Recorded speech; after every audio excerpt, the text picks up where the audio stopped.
HTLA Radio 1. HTLA Radio 1 in New York proudly presents Sex and the Kitty with your Syntellectual host, Kate Taylor.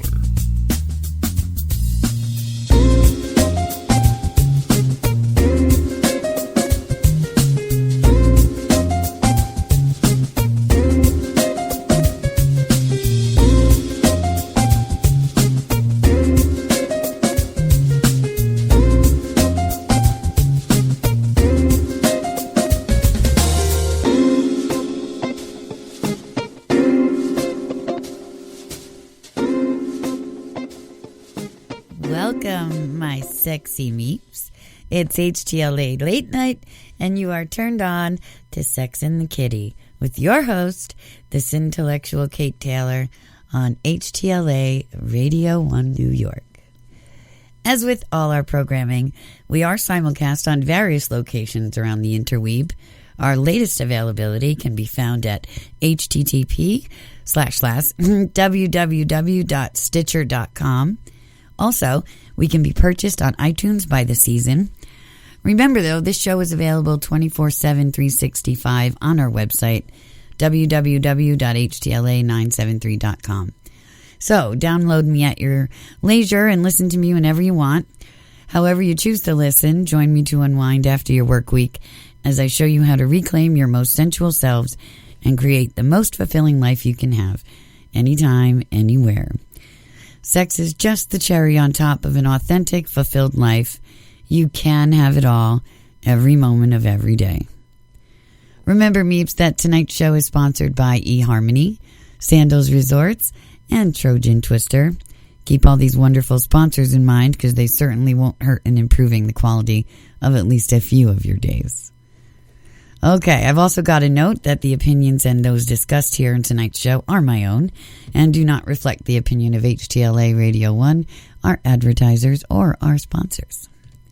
Now, I need to know what my listeners want, so send email to me at ktaylor@htla973.com, post to our show at the station's website, or tweet me at thekitty973.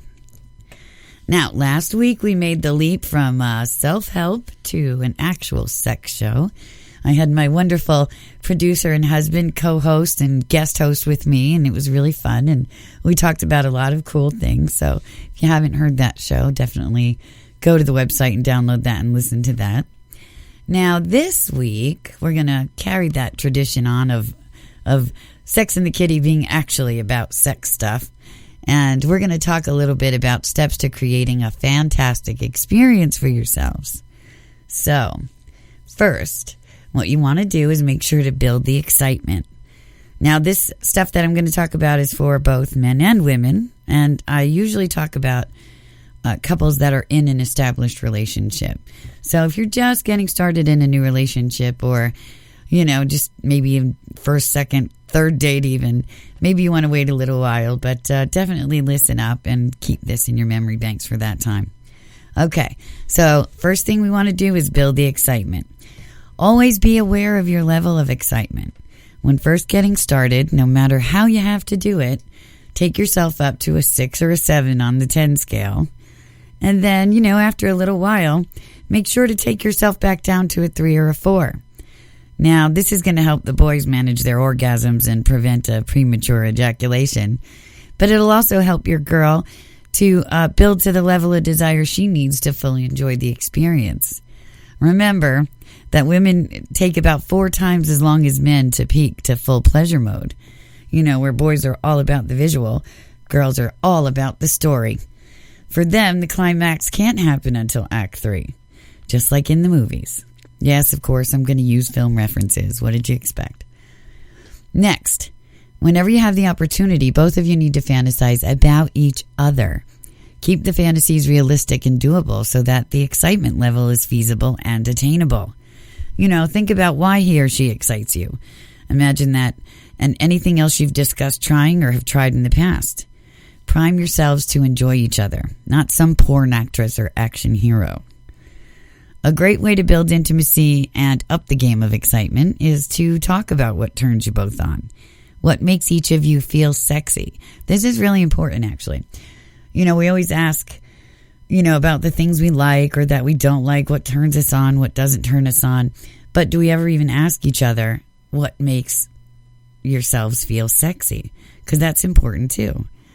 What smells, foods, or even non-sexual activities get your juices flowing. Because, some people, a great conversation turns them on. A good game of chess or something, maybe a good physical game or something. So always talk about anything in an arousing way will help to build anticipation, while more importantly, showing each other you're interested in meeting each other's desires. Now, the second thing you can do is banish distractions.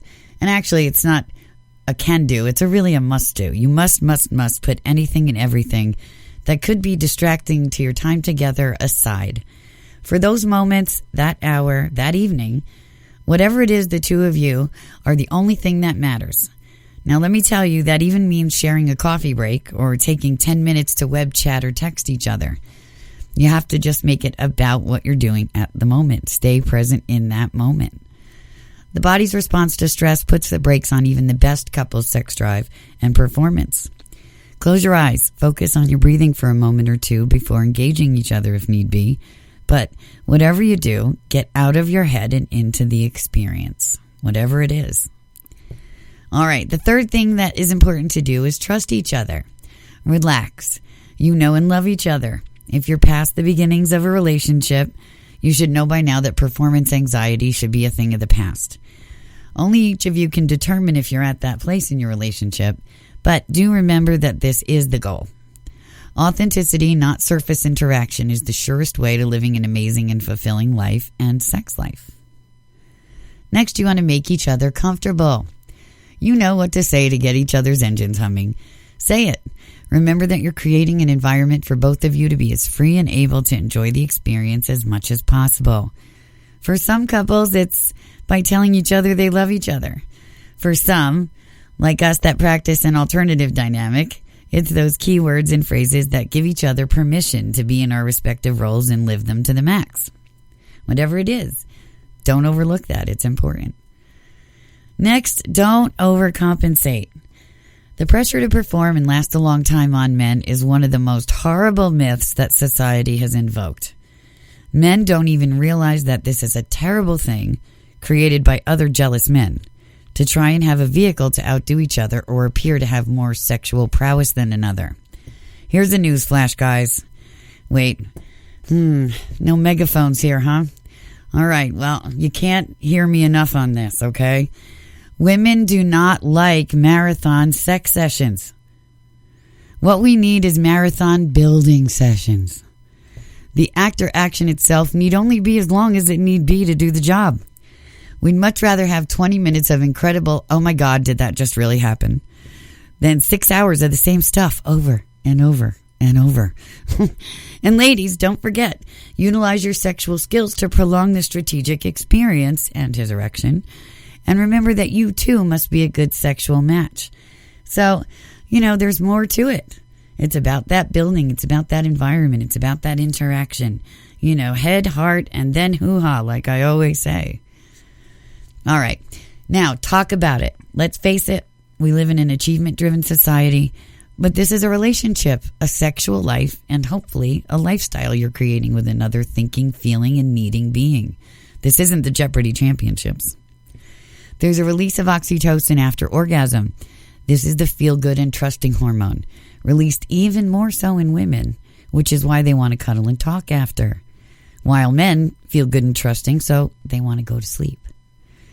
Marital experts recommend fighting this urge to doze, though, and at least spend a few moments discovering how each of you feels then. Now, there's no need for a long, drawn-out analysis. In fact, that would be the worst thing. But it is about reaffirming that you can indeed make each other feel good, secure, and satisfied. Should there be an issue, save it for when you're more awake, such as brunch the next day. So then it's not so important. So, as always, let me know how it goes and what more you'd like me to address on future episodes. And just follow these simple things, and I'm sure you're able to create good experiences. Last week we did talk a little bit about, or maybe it was the week before in one of my top 10s, but I think we talked about how many times a week the average couples, actually have sex. And we were kind of shocked because we don't count by the week. We don't count by the day. It's more like by the hour. But, and that's kind of what you're going for. That's the goal. To me, it's always been about putting that first. You have to put that kind of first, because I very much live the belief that, that kind of sexual energy, that procreative energy, is also the source of all your creative energy. So you have to keep that flowing constantly. If that gets stagnated, if that gets repressed, if that gets stopped, then it kind of messes up the whole chi of everything, And, I firmly believe that almost all of our issues and things that we have to work through, kind of stem from that. And if we don't allow that energy to be stifled in any way, it's so much easier to work out the other issues that we might have. You've got to keep an even keel with this sort of thing and keep yourself right with yourself when it comes to that, your most intimate energy and your most intimate self. You should be at your most confident when you're feeling aroused like that and in control and have that kind of procreative sexual energy flowing through you. And when you project that out into the world, obviously not necessarily in a sexual way everywhere you go, but, that kind of translates out into that confidence, into that, that, hey, look at me, I've got something to offer, that this guy next to me who's just sitting there all slumped over and doesn't, and that gets recognized. And if it's not cognitively recognized, people pick up on that kind of stuff innately. They might not always be able to articulate what it is, but they know there's something different about, that person that walks in the room feeling their sexual mojo, and the guy that walks in behind him with his head down and, not feeling so. So you definitely want to be that first person. And it's not about looks. It's not about status. It's not about anything. It's about you and your relationship to yourself and your ability to work on doing that. It might take a little while. We've also talked in past shows about how, creating new healthy habits is difficult. The 4 stages of doing so. But you got to work on that. You've got to do those things that are challenging. So, not to get back into the self-help vein, but again, I feel like in order to be your most, proactive kind of sexual self, you need to be your most proactive self. So, Okay, we are going to actually take our first commercial break in a minute or two. And again, please make sure to send me email, because I always want to know what you think about my segments and what you'd like to hear me talk about in future segments. So again, that's ktaylor@htla973.com or at thekitty973 for the Twitter. Yeah, we have so many, I have to think about it. All right, so stay with us. We'll be back in 2 minutes. I've got some really great stuff after the break. Don't go anywhere. I think what it is that you don't know it until you have it. Because I heard that in the past. You always hear people being like, oh, well, she's not right for you. You'll know. And I'm like, okay, yeah, well, you'll know. Well, this is what they were talking about. When I first heard him on the phone, I thought he was really sexy. I love this girl to death, and Anne-Marie changed my life because I was going in 100 different directions. It is easy to be with Lee. It's easy to love him. She is extremely happy, lighthearted, doesn't let things get to her, and I learned from that, and I'm jealous of that, but she's bringing that into my life. I'm much more laid back and kind of go with the flow. Me, not so much. Yeah. Anne-Marie allows me to be who I am. I mean, as long as I have her, that's it. See how it feels to be matched based on compatibility. Log on and review your matches for free. eHarmony.com. Cold, clean, iron-free. This was the water he had been searching for. Down in the hollow, where he would build his business. Never varying from his recipe. Staying true to the process. Growing to meet a demand that would stretch far beyond the hills of Tennessee. Quite a feat for the little man from the middle of nowhere, who knew he had something so special. He was proud to give it his name.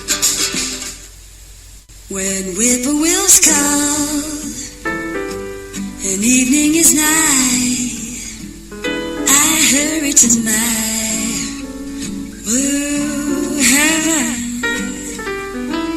Just a turn to the right, you find a little white light, will lead you to my blue. Book now, save up to 65%. Call 1-800-SANDALS. HTLA Radio 1. Okay, you're back and you're listening to Kate Taylor, your host for Sex and the Kitty. And it's HTLA night, and this is Sex and the Kitty on HTLA Radio 1 New York. Yes, that's right. Okay, well, we've just had a wonderful commercial break. And before we get back into all the exciting talk that we do here, I want to remind you all to please tune in Mondays. Don't forget, we've got Straight Talk with Kate and Crash. And Tuesday, our beloved opinionator and Crash Talk. Wednesday is our big film extravaganza evening, and that starts off with Real Talk with me. And we're going to be doing some newer released 2013 Let's Take Over the White House films this week, and we're going to be analyzing those, and that's going to be really good. I've got a little surprise film to throw in there and analyze for you, too. And then following Real Talk is our station's newest hit, which we have some very exciting guests coming up on that show in the next couple of weeks.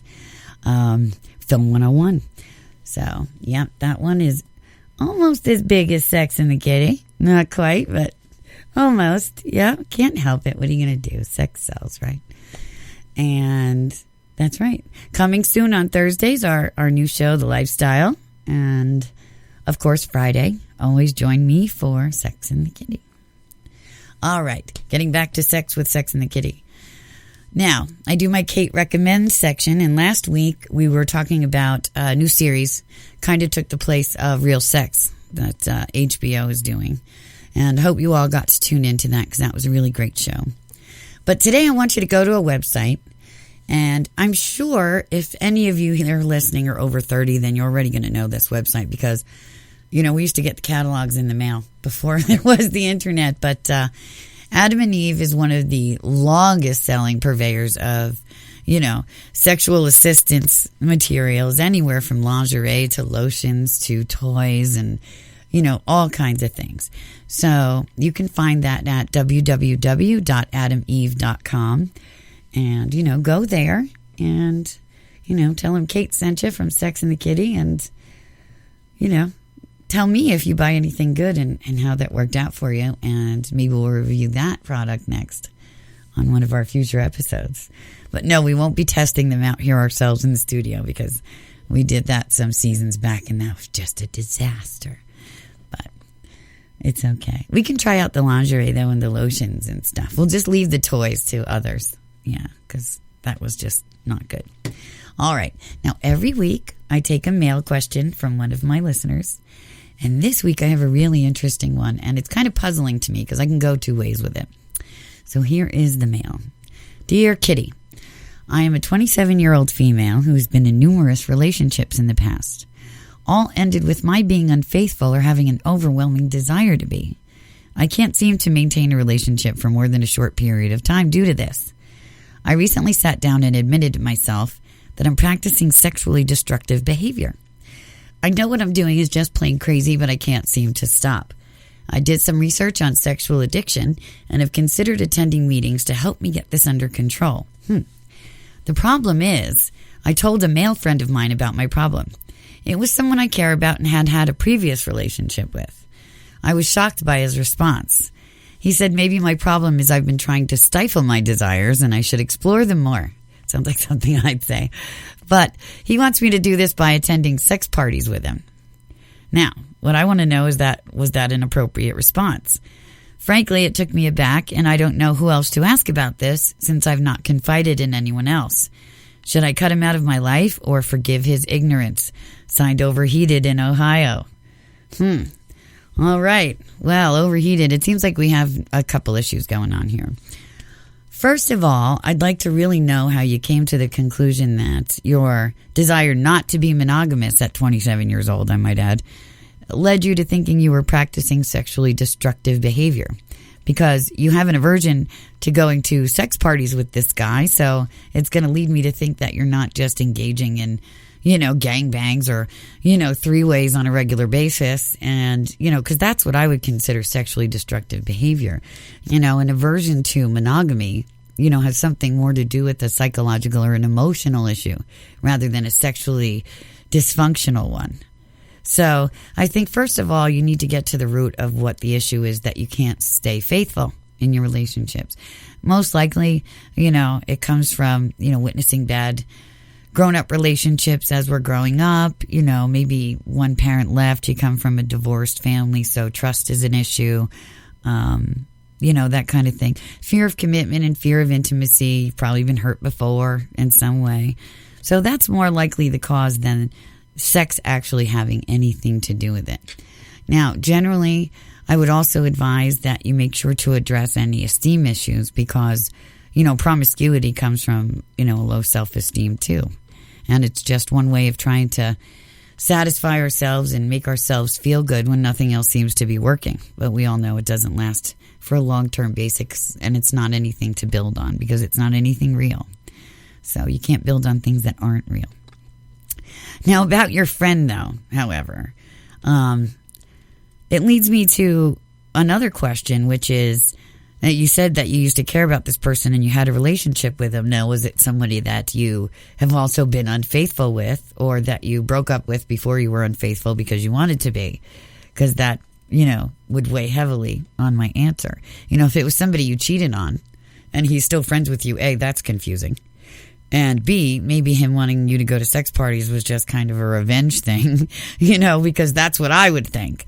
But if not, if it's someone that you had an amicable breakup with, then it leads me to wonder why he would suggest you were stifling your desires when you think you're being sexually destructive. So there's kind of this dichotomy going on here and it's unfortunate, because what I always say is I need more information. You guys have to put a little bit more backstory into your mails for me so I can properly address them here. But, it leads me to wonder why he would suggest you're stifling when you yourself think that you're being sexually destructive. I don't think a desire to not be monogamous, like I said, is being sexually destructive. I think it has more of an emotional or a psychological connotation that should be looked into. Unless you're engaging, like I said, in sex on a consistent basis, with multiple partners at a time, every night you're going home with somebody different from the bar. That's sexually destructive behavior, But I would suggest, trying to find at least a therapist to speak to, or do some more research, like I said, into those areas about, fear of commitment, intimacy avoidance, some self-esteem issues. You might be surprised at what you'd find and that you can relate to, and, take it from there. All right. Well, I hope that helps. But as far as your friend goes, I would just do your own research first, and the whole sex party thing, I wouldn't be cool with it at that juncture if it were me. But, of course, it's up to you. All right. And let me know if you need anything else. Write me again. And, I'm always here.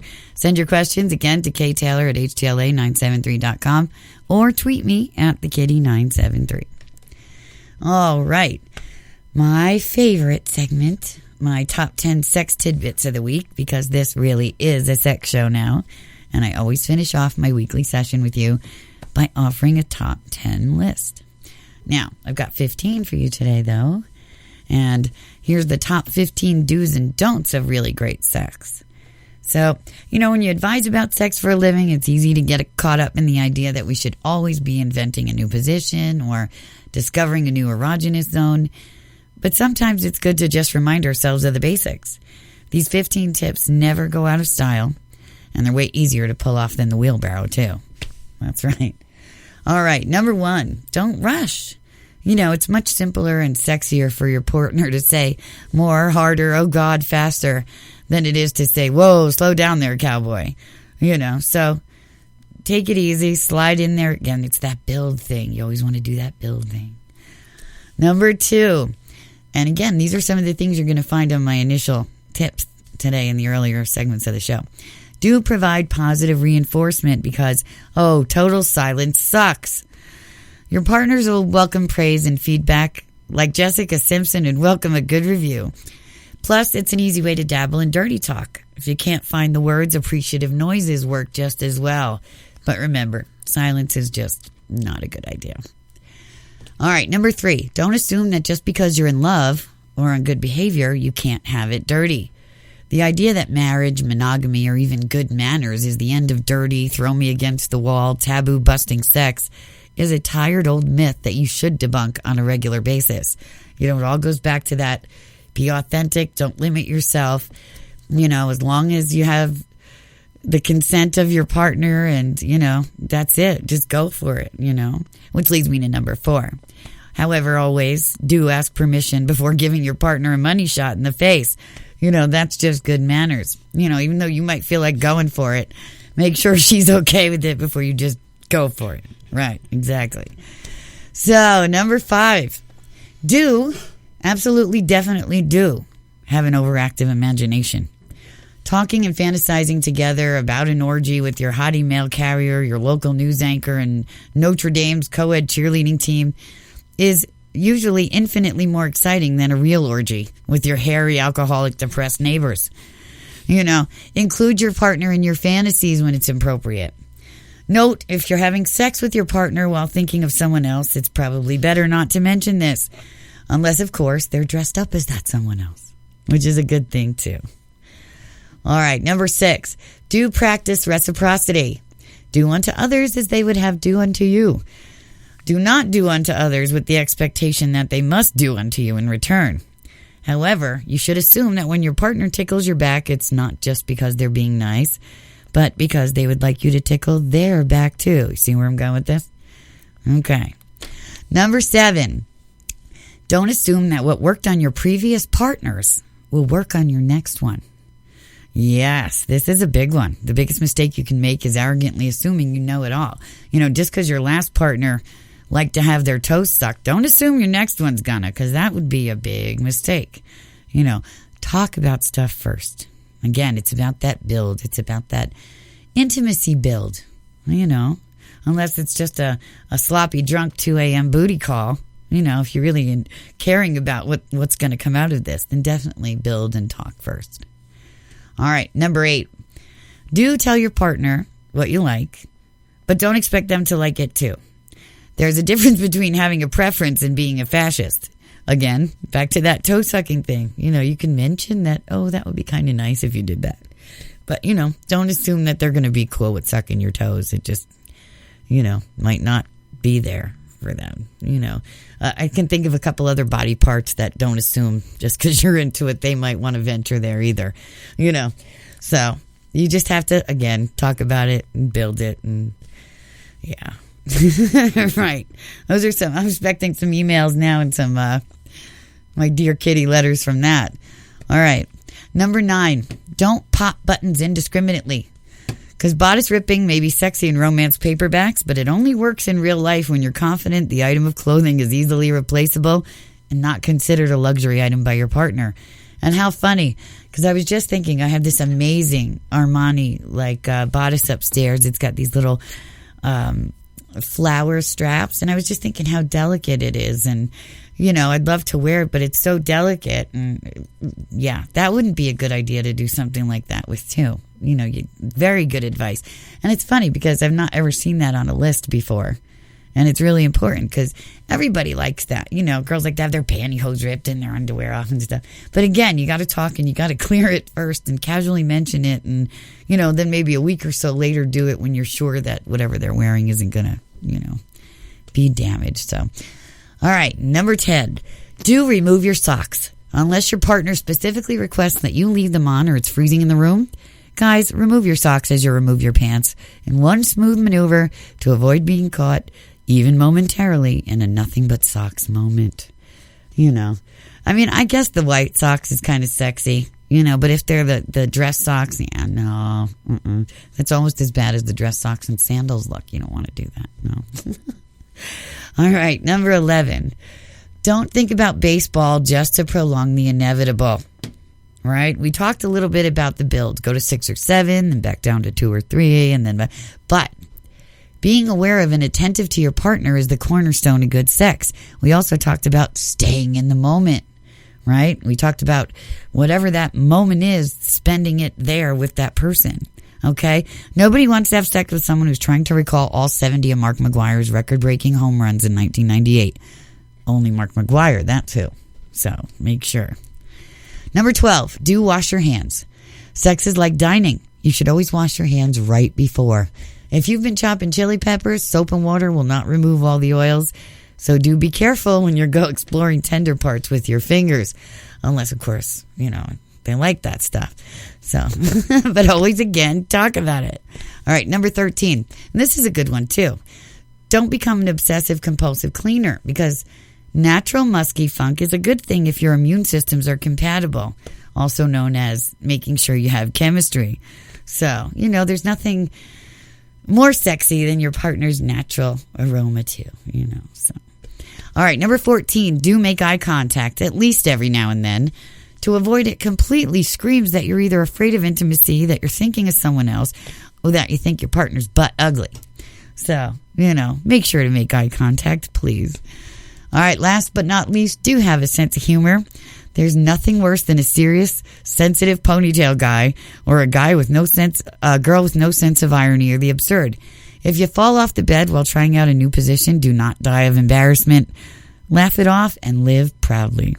So there you have it, meeps. 15 do's and don'ts of really great sex. Thank you for listening to this week's episode of Sex and the Kitty.